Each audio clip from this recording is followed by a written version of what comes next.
Hii ndio mechi pekee ya Singida. Ndio mechi ambayo huwa wanatoa kila kitu kwa ajili ya kucheza mchezo huu. Of course kwanza inatia raha. Unajua mechi hii inafuatiliwa na watu wengi, mechi ambayo inakuwa haina uncertainty, yani haujui nani anashinda, inatengeneza ladha ya ligi kuu ya nchi husika. Singida wamefanya kila kitu bora hii leo, wameonesha uwezo wao ambao huwa hawaoneshi sehemu nyingine. Wamecheza kwa jihadi, kwa juhudi na ubora wa hali ya juu, lakini wakasahau kwamba sisi ni Simba Sports Club.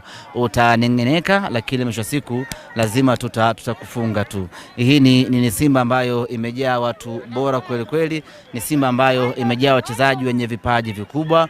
Baada ya game kuwa ngumu, mwalimu anafanya mabadiliko, anaingia Elie Mpanzu ambaye kwa muda mrefu hatujamuona kwenye ubora kama huu. Anaingia, anaipatia Simba goli la pili, goli la ushindi. Tumeondoka na furaha kubwa kweli kweli leo.